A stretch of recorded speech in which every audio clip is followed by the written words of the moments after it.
Well, I've been cheating on you. It's been 3 or 4 weeks, even though a couple seconds for you. 3 or 4 weeks for me. I did get the boards in last week, and then I had a party.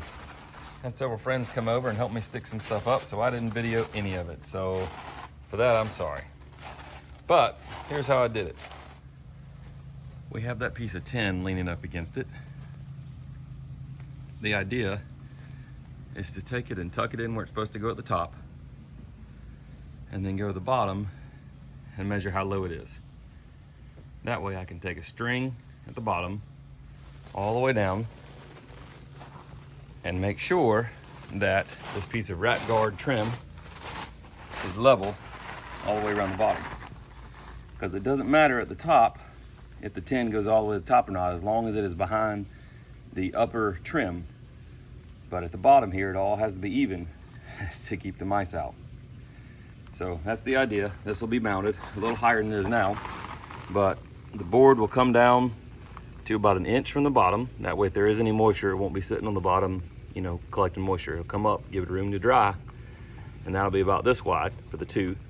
And the tin will come down and sit right here, and the edge of the tin, theoretically, will be right there along this. So then there'll be no gap here, and this is angled down a little bit, as you can tell. That way, mice can't get in. So that's the idea of the bottom trim. So right now, we're going to mark it at each pole and pull a string to make sure it's level. We have our string line in and level. And just as I thought, the other end's 1 inch off. So you can see the mark, we're about 1 inch below it here. So now we'll take that piece of trim, it's backwards right now, and we will put it behind the string. We'll put a screw in this side. We'll put a level on it, and when it's perfectly level, we'll put a screw in that post. And then we'll butt it end to end with another piece and go on down with it. All the trim is on all the way down. There's little Neela. So we ran the string, we pulled the trim up to it. Worked out really well. But the only problem is, we are gonna have to knock out a few pieces of concrete on the way down to make it sit flush up against it. And we'll have to do that all the way down. But a big flathead screwdriver and a hammer ought to be able to do that. What I'm talking about is these little tips that stick out like this. So I have to knock those off. That way, whenever the wood comes, it'll sit flat up against the slab instead of being pushed off. So next, we knock out that little bit of concrete pieces, and we put the board up, and then we're ready for the tin siding. And then I put the board on top of the trim, and then I measured and put that board in the middle, because that was longer than 24 inches, which is what the engineer said it had to be, but it just so happened that it's really close together.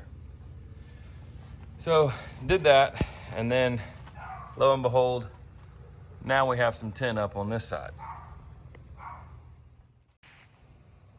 You notice this side is fully tinned in and trimmed out with the door there. So I used the same method. I held up a sheet of tin, and whichever mark was the lowest, I pulled a string, leveled it out, put the rat guard down the bottom, and put the boards in. And then I had to come back right here at the door, which is right beside a post, as you can see. And I had to install the door frame. And then once the door frame was installed, which the door, I wanted it hung on that end and inside. Well, my door is supposed to hang on this end and swing outside. So the door is upside down, as you can tell. And when you close it, the little closer piece goes right here. It doesn't go in the hole. So I've got to figure out a new door, or I'll have to hang a new frame or something. But I went ahead and trimmed around it. I figured I could do that later. So I got the tin up on this side, and as you saw on the other side, I got the first 3 sheets up. Looking forward to getting the whole thing done. Just as a, for instance, this is how it looks from a little further away. So I'm really happy with the color. I think the wife mainly, but me and the wife picked out a great color. Pretty happy with it.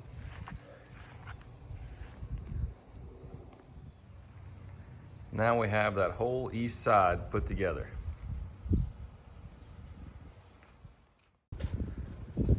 The only thing not done on the east side is the trim at the very top, as you can see, and then putting screws through the trim and through the top of the tin. So I'll have to add some trim. Just showing you a backed out view for reference. But in between this top purling board that holds the roof on and where the top of the sidewall tin has to screw in, before we put the sidewall tin up, we drilled holes in it to make it easier for the screw to go in. I have a 90-degree angle bit for my drill, and it just so happens the screw head fits right in that, because if it didn't and I had to use a bit, it would be too long. As you can see, we just barely have enough room to get these top screws in. Just for reference, there's the fan. I finished framing the whole back wall here, including that bottom piece with the rat guard there. As you can tell, the board's a different color. Some have been there a while. Took a little hiatus, had to work on a few other things around the house. You hear the neighbor's dogs, they're happy I'm back here. I got one more board up there. You can see that piece and that piece right there. I'm gonna put a board across those two ends. It's not gonna be structural. It's just gonna be something to screw the tin down to. So she's coming together. I mentioned in earlier videos how I cut this pole down all the way up, and I was going to sandwich another pole onto it. Sandwich is not the right word, but you all know what I'm talking about. Screw another pole onto it. Well, so now I've marked these.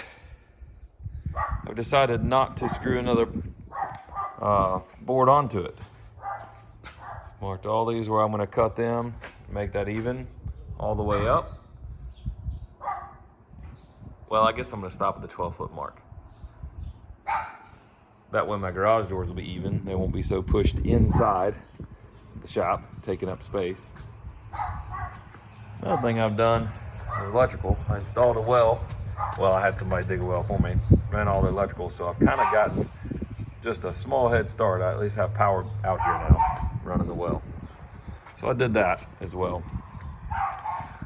This morning I've been working on getting these boards cut. These are some scrap boards that weren't straight enough to be boards along the side, the 10-foot side, the 10-foot long boards.